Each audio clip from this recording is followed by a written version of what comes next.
যাই হোক, আগের ভিডিওটা করতে গিয়ে কেটে গেল, তো আবার আমরা নতুন ভাবে একটু শুরু করছি। সেটা হচ্ছে যে আমাদের আগের ভিডিওটাতে এই কটা বিষয় আলোচনা হয়ে গেছে। আমরা এই বিষয়ে এসেছি, প্রথমে আমরা একটা তড়িৎ দ্বিমেরুর অক্ষের উপরে তড়িৎ ক্ষেত্র প্রাবল্যটা নির্ণয় করে দেখাবো। তাহলে কিভাবে নির্ণয় করব? একটা ছবি এঁকেছি, দেখো সেই ছবিতে AB একটা তড়িৎ দ্বিমেরু, যার দৈর্ঘ্য হচ্ছে 12, A বিন্দুতে -q, B বিন্দুতে +q আধান আছে। দ্বিমেরুর মধ্যবিন্দু O থেকে r দূরত্বে P একটা বিন্দুতে তড়িৎ ক্ষেত্র প্রাবল্য আমরা নির্ণয় করব। তাহলে এখানে তড়িৎ ক্ষেত্র প্রাবল্য নির্ণয় করব, A আধানটার জন্য করব, আবার A আধানটার জন্য করব। তো আমরা একটা q আধান থেকে, এই যে q আধান থেকে P বিন্দুতে এই যে দূরত্বটা কত, তাহলে এখান থেকে এটা হচ্ছে r, এই গোটাটা যদি 12 হয় অর্ধেকটা হবে কত, l। তাহলে এখানে r আর এটা কত, l, তাহলে r + l। তাহলে a বিন্দুতে q আধানের জন্য p বিন্দুর তড়িৎ ক্ষেত্র প্রাবল্য, a বিন্দুতে q আধানের জন্য p বিন্দুতে তড়িৎ ক্ষেত্র প্রাবল্য E1 = 1/4πε0 q/r + l তার স্কয়ার। এবার দেখতে হবে আমাকে, এখানে মানটা দিয়েছি, সাথে সাথে দিকটা আমাকে দিতে হবে। তাহলে দিকটা দিতে গেলে এই মাইনাস আধান, আমরা বলেছিলাম আগের দিন মনে মনে যে যেখানে প্রাবল্য নির্ণয় করব সেখানে মনে মনে ভাববো একটা +1 আধান আছে। তাহলে এখানে যদি +1 আধান থাকে, তাহলে এই মাইনাস আধানটা এই +1টাকে কি করবে, আকর্ষণ করবে। আকর্ষণ করা মানে কাছে টানবে। তাহলে ও এই দিক থেকে এই দিকে আসবে, অর্থাৎ P থেকে টানটা এর দিকে হবে। তাহলে দিকটা যদি আমরা দিয়ে দিই P থেকে এর দিকে, তড়িৎ ক্ষেত্র প্রাবল্যের দিক।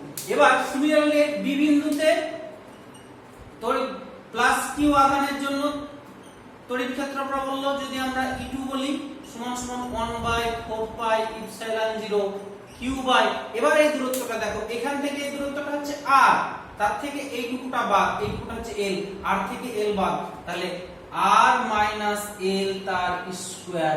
দিকটা হবে, এবার এই প্লাস আধান এই প্লাসকে, এই প্লাস আধানটা এই প্লাসকে কি করবে, বিকর্ষণ করবে, দূরে ঠেলে দিবে, তার মানে B থেকে P এর দিকে।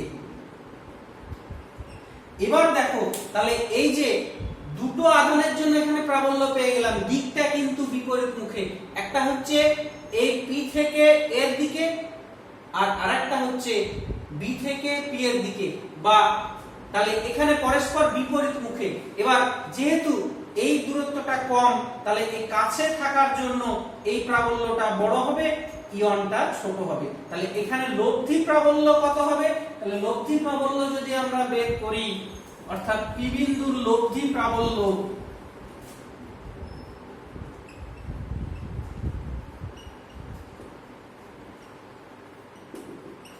E2 - E1 = 1/4πε0 কমন আসবে, q/r - l তার হোল স্কয়ার -q/r + l তার হোল স্কয়ার। এবার কিউটাও কমনে চলে আসবে, 4πε0, তাহলে এখানে চলে আসবে আমার এটা r + l তার হোল স্কয়ার -r - l তার whole square by a + b * b করলে r² - l² তার স্কয়ার। তাহলে এখানে a + b whole square minus a - b whole square. Formula কি হয়, 4ab ফর্মুলা। তাহলে 4ab যদি করি, তাহলে q/4πε0 4rl by r² - l² তার স্কয়ার। তাহলে এখান থেকে আমরা এটাকে এই রকম লিখতে পারবো, 2 ইনটু ব্র্যাকেটে p into 12 into r by নিচে 4πε0 r² - l² তার স্কয়ার। কিরকম করলাম, এই যে 4 কে 2 দুগুণী 4, p এখানে সরি q, p না, এটা q হবে, q ইনটু 12, এই q ইনটু 12 টাকে আমরা দ্বিমেরু ভ্রামক বলে থাকি। তাহলে এটা হয়ে যাচ্ছে আমার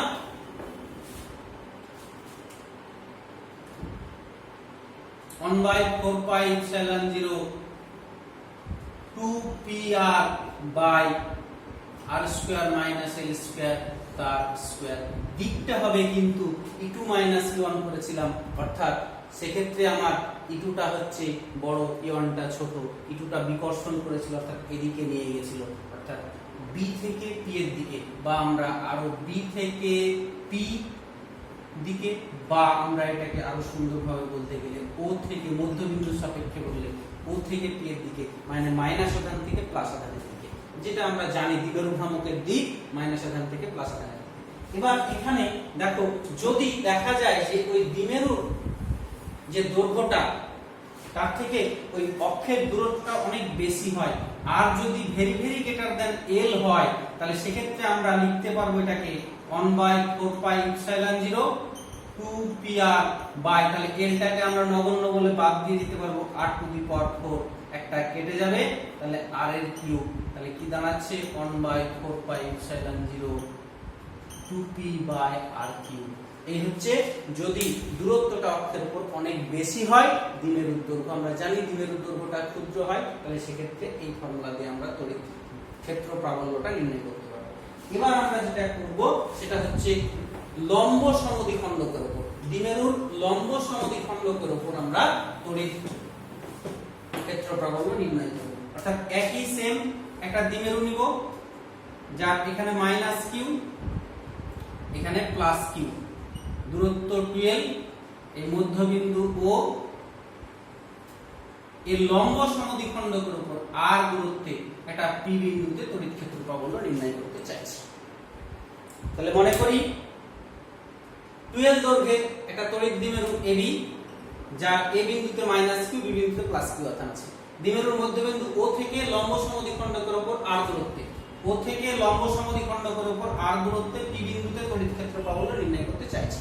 তাহলে এই যে এখান থেকে এই দূরত্বটা কত হবে, তাহলে এটা r, এটা কত, এইটুকুটা l, তাহলে এই দূরত্বটা √r r square plus l square, কারণ লম্ব আর ভূমি অতিভুজ এটা সেম, এটাও তাই √r r square plus l square. তাহলে এই যে a বিন্দুতে মাইনাস কিউ আধানের জন্য p বিন্দুর প্রাবল্য E1 সমান সমান কত হবে 1/4 pi epsilon 0 q by r square. তাহলে এই √r স্কয়ার কেটে যাবে, থেকে যাবে r square plus l square. দিক কোণ দিক হবে, এই মাইনাস আধান এটাকে কি করবে, মাইনাস, এখানে আমরা জানি মনে মনে প্লাস 1 আছে, প্রাবল্য নির্ণয় করা মানে সেখানে প্লাস 1 আছে বলে ধরে নিতে হয়। তাহলে এই মাইনাস আধান এই প্লাস 1 কে কি করবে, আকর্ষণ করবে, অর্থাৎ এই দিকে টানবে। তাহলে এই দিকে টানলে দিকটা হচ্ছে p থেকে a বরাবর, এই বরাবর আমার E1 টা কাজ করছে।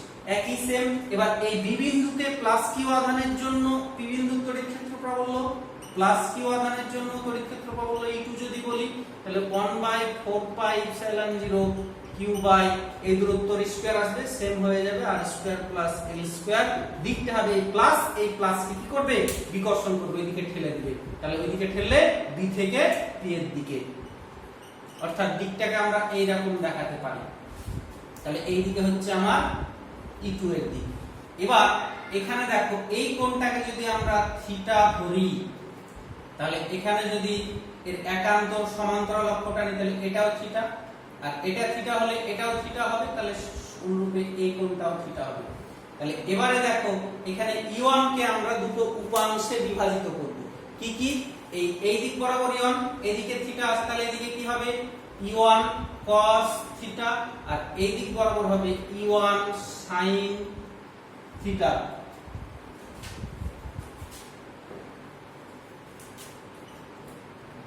E1 sin theta. আর একই ভাবে E2 টাকে দুটো উপাংশে বিভাজিত করি, তাহলে এই দিক বরাবর হবে আমার E2 sin থিটা, আর এই দিক বরাবর হবে E2 cos থিটা।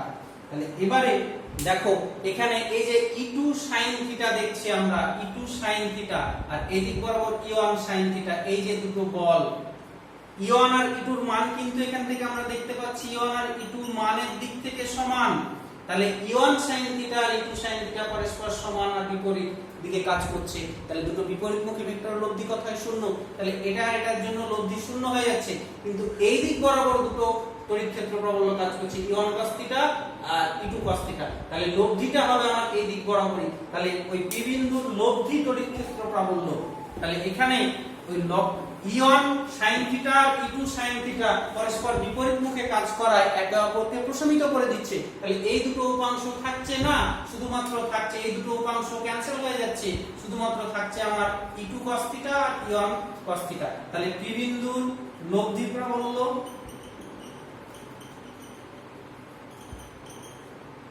e সমান হয়ে যাচ্ছে e1 cos theta plus e2 cos theta সমান লিখতে পারি 2e1 cos থিটা, যেহেতু e1 আর e2 টা সমান, তাহলে সমান 2 ইনটু e1 এর মানটা 1/4 পাই এপসাইলন 0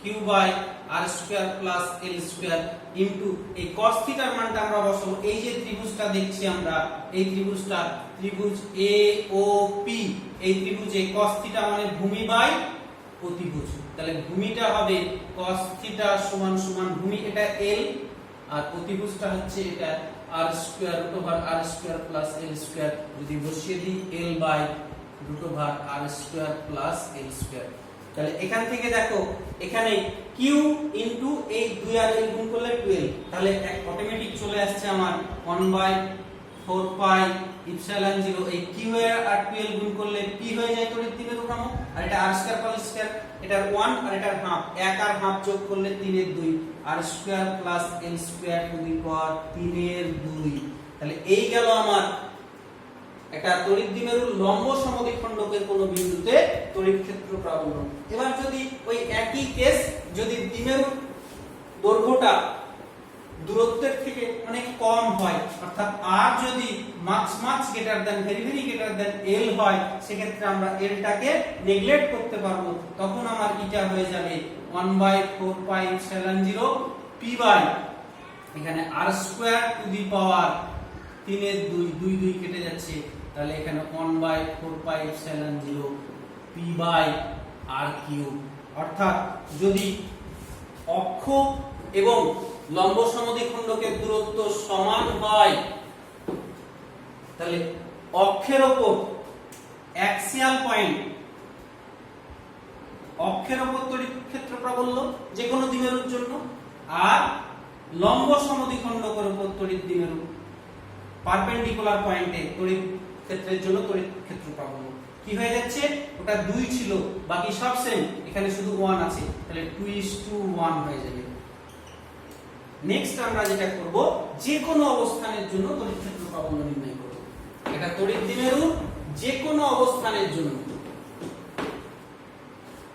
তাহলে এখানে একটু আগে আমরা দেখলাম যে a একটা তড়িৎ দ্বিমেরু q, এটা q, এটা a, এটা b বিন্দু, এখানে মধ্যবিন্দুও, এখান থেকে যে কোনো অবস্থান p তে আমরা যে পিটা হচ্ছে r দূরত্বে আর থিটা কোণে অবস্থিত, অর্থাৎ p বিন্দুর স্থানাঙ্ক হচ্ছে r, থিটা, তাহলে কি মনে করি 12 দৈর্ঘ্যের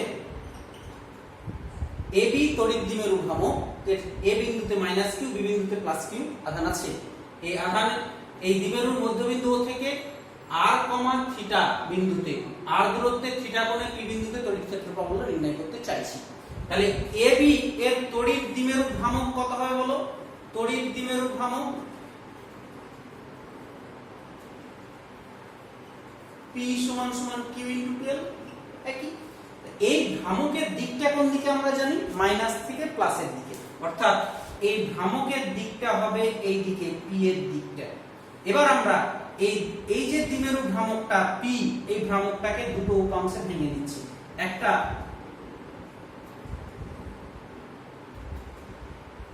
এই দিক বরাবর, তাহলে এই যে p ভেক্টরটা আমরা দেখতে পাচ্ছি, ভালো করে একটু লক্ষ্য করে দেখো, এই যে p ভেক্টর এটা, তাহলে p ভেক্টরের এই দিক বরাবর একটা উপাংশ দেখতে পাচ্ছি আমরা, কোন একটা ভেক্টরের থিটা কোন উপাংশটা কি আমরা ধরে নিই পি cos থিটা।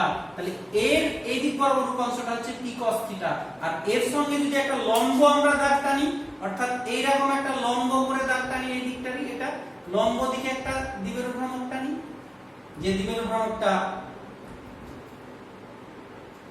ভ্রামকটা এইদিকে তাহলে কত হয়, কোণের দিকে হয় cos, লম্ব দিকে হয় sin। তাহলে এটা হচ্ছে পি sin থিটা। তাহলে ব্যাপারটা কি দাঁড়ালো দেখো, ব্যাপারটা হচ্ছে যে এই যে একটা দ্বিমেরু ভ্রামক ছিল আমার, একটা দ্বিমেরু ভ্রামক ছিল, সেই দ্বিমেরু ভ্রামক পিটা যেন দুটো ভেক্টরের সমষ্টি, একটা হচ্ছে এই দিক বরাবর পি cos থিটা দ্বিমেরু ভ্রামক, আর এই দিক বরাবর হচ্ছে পি sin থিটা দ্বিমেরু ভ্রামক।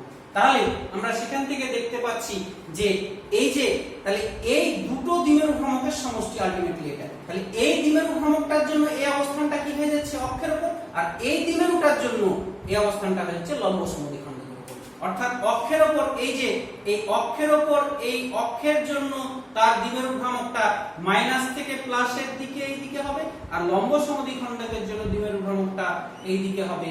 তাহলে সেক্ষেত্রে আমরা দেখব লব্ধিটা এই দিক বরাবর হবে। তাহলে লব্ধি প্রাবল্য ই সমান সমান, তাহলে এখানে এটাকে যদি আমরা অক্ষটাকে E1 বলি, তাহলে E1 সমান সমান আমরা জানি 1/4πε0। অর্থাৎ এই দূরত্বটা যদি এর দৈর্ঘ্যের তুলনায় r, যদি r মাছ গ্রেটার দেন l হয়, r টা l এর তুলনায় বড় হয়, তাহলে আমরা দেখেছি E1 অক্ষের জন্য কত হয়, দ্বিমেরু ভ্রামক p by 2p by r3 হয়। এখানে p টা কিন্তু p নয়, আমার p টা কত, p cos থিটা। এই p cos থিটার জন্য এখানে বের করছি, তাহলে p এর জায়গায় বসবে p cos থিটা। একই ভাবে E2 টা কত হবে, 1/4πε0 কি হয়, p বাই r3। এখানে কিন্তু আমার p নয়, p টা হচ্ছে আমার কত, এখন দ্বিমেরু ভ্রামকটা p sin theta, p sin থিটার লম্ব সমদ্বিখণ্ডক এটা। তাহলে এখানে p sin থিটা। তাহলে এই দুইয়ের লব্ধি, এই যে কোণটা 90 ডিগ্রি, তাহলে E সমান সমান আমরা হয়ে যাচ্ছে √E1 এর স্কয়ার প্লাস E2 এর স্কয়ার। তাহলে এখান থেকে আমরা পেয়ে গেলাম যে এটা যদি 1/4πε0, p টাও বাইরে বেরিয়ে আসবে, √ থাকবে এখানে 2 cos থিটা মানে 4 cos স্কয়ার থিটা প্লাস এখানে থাকবে sin স্কয়ার থিটা। তাহলে এখান থেকে একটা cos স্কয়ার বের করে নিলে cos square plus sin square 1 হয়ে যাবে। তাহলে সেক্ষেত্রে আমার চলে আসবে এটা, এই জায়গাটা চলে আসবে তোমার 1 প্লাস 3 cos স্কয়ার থিটা। এইভাবে আমরা দ্বিমেরুর যে কোনো অবস্থানে তড়িৎ ক্ষেত্র প্রাবল্যটা নির্ণয় করতে পারি। এবার তুমি এটা থেকে মূল ফর্মুলায় যেতে পারো। যদি থিটাটা লম্ব সমদ্বিখণ্ডকের উপর হয়, তাহলে থিটাটা 90 বসালে cos 90 0। এই লম্ব সমদ্বিখণ্ডকের উপর যদি বসাই, তাহলে সেক্ষেত্রে আমার cos 90 0, তাহলে এটা 0 হয়ে যাচ্ছে। তাহলে p/4πε0 r3 টা আসবে, এখানে r3 আসবে, তাহলে p/4πε0 r3। আর যদি অক্ষের উপর হয়, তাহলে থিটাটা কত, অক্ষের উপর হলে থিটাটা 0, তাহলে cos 0 1, 1 + 3 2, 4 হচ্ছে, 4 এর রুট করলে 2 আসবে, তাহলে 2p/4πε0 আর এই জিনিসটাই চলে আসবে। তাহলে এইভাবে আমরা দ্বিমেরুর জন্য যে কোনো তিনটা অবস্থানে তড়িৎ ক্ষেত্র প্রাবল্য নির্ণয় করতে পারি। এবার কিছু অণু আছে, যে অণুগুলো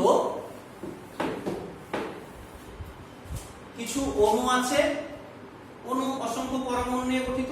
এবার অণুগুলোর ভেতর যদি আধানের প্রতিসম অবস্থান থাকে, তাহলে প্রতিসম অবস্থানে থাকলে তাদের ধনাত্মক আধানের কেন্দ্র আর ঋণাত্মক আধানের কেন্দ্র একটাই বিন্দুতে হয়, সমাপতিত হয়, ফলে একে অপরের আধানকে প্রশমিত করে দেয়। তাহলে সেই যে অণু, সেই অণুগুলোকে বলা হয় অমেরুবর্তী অণু।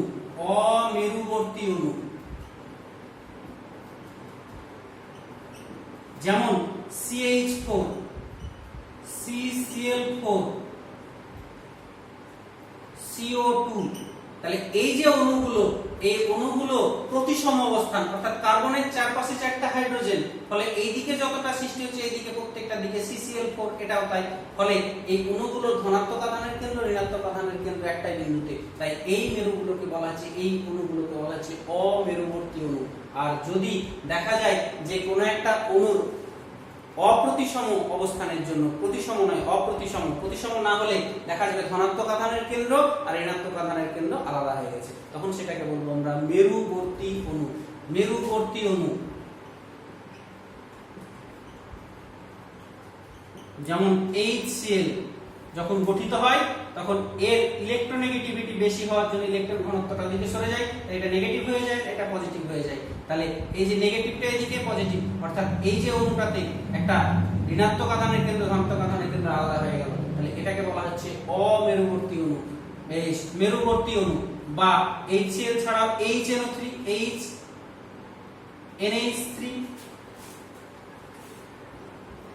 NH3 একই রকম।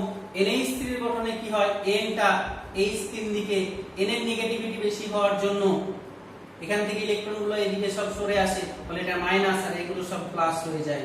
তার ফলে এর একটা ঋণাত্মক আধানের কেন্দ্র ধনাত্মক আধানের কেন্দ্র আলাদা হয়। বা জলের ক্ষেত্রেও একই রকম দেখা যায়। তো এই কোন একটা পদার্থে যদি মুক্ত ইলেকট্রন না থাকে তাহলে সেটা তড়িৎ পরিবহন করতে পারে না, তাহলে সেই ধরনের পদার্থকে বলা হয় অপরিবাহী পদার্থ বা অপরিবাহী পদার্থ, পরবৈদ্যুতিক পদার্থ। তাহলে এই পরবৈদ্যুতিক পদার্থগুলো যদি আমরা তড়িৎ ক্ষেত্রে রাখি, তাহলে তড়িৎ ক্ষেত্রে রাখলে দেখা যায় ওই তড়িৎ ক্ষেত্রে আমরা জানি আধানগুলোর উপর বল প্রয়োগ করবে, তাহলে ওর ধনাত্মক আধানের কেন্দ্র ঋণাত্মক আধানের কেন্দ্র যা একই জায়গায় ছিল তার উপর বল প্রয়োগ করবে, এটার উপর বল প্রয়োগ করবে। বল প্রয়োগ করলে দেখা যাবে ওই আধানগুলো একটা নির্দিষ্ট দিকে সজ্জিত হবে। তো সজ্জিত হলে দেখা যায় ওদের একটা তড়িৎ দ্বিমেরু ভ্রামকের সৃষ্টি হয়। আর একক আয়তনে যতটা তড়িৎ দ্বিমেরু ভ্রামকের সৃষ্টি হয়, আর এই যে দ্বিমেরু ভ্রামক আমরা তাহলে একটা কোনো পরাবৈদ্যুতিক পদার্থকে যখনই কোনো তড়িৎ ক্ষেত্রে রাখবো, তাহলে তড়িৎ ক্ষেত্রটা ওই পরাবৈদ্যুতিক পদার্থের ভিতরে যে ধনাত্মক ঋণাত্মক আধানগুলো আছে তার উপর বল প্রয়োগ করবে, ফলে ওরা একটা নির্দিষ্ট দিকে সজ্জিত হবে, এলোমেলো থাকতে পারবে না। তাহলে ওই সজ্জিত হওয়ার দরুন ওর ভেতরে যে তড়িৎ দ্বিমেরু ভ্রামক সৃষ্টি হচ্ছে, তাহলে এই ঘটনাটাকে বলা হয় মেরুবর্তিতা। আর একক আয়তনে যতটা তড়িৎ দ্বিমেরু ভ্রামকের সৃষ্টি হয়, আবিষ্ট হচ্ছে, অ্যাকচুয়ালি সৃষ্টি হচ্ছে মানে আবিষ্ট হচ্ছে, তাহলে একক আয়তনে আবিষ্ট তড়িৎ দ্বিমেরু ভ্রামককে বলা হয় মেরুবর্তিতা ভেক্টর। একক আয়তনে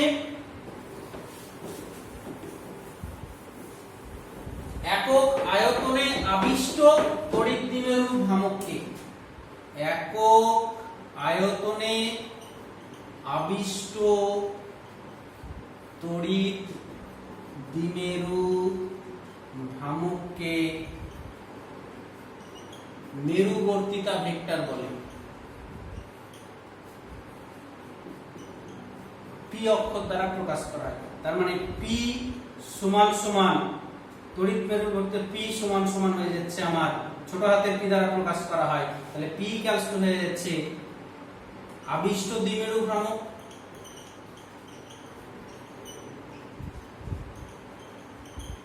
বাই আয়তন। তাহলে এর একক কি হবে? দ্বিমেরু ভ্রামকের একক তো আমরা দেখলাম এসআই কুলম্ব ইনটু মিটার, আর আয়তনের একক আমরা জানি মিটার কিউব। তার মানে কি হয়ে যাচ্ছে কুলম্ব, এসআই পদ্ধতিতে এককটা করছি আমরা কুলম্ব মিটার টু দি পাওয়ার -2। একই রকম ভাবে তোমরা সিজিএস কে করতে পারবে, মাত্রাটাও করে নিতে পারবে।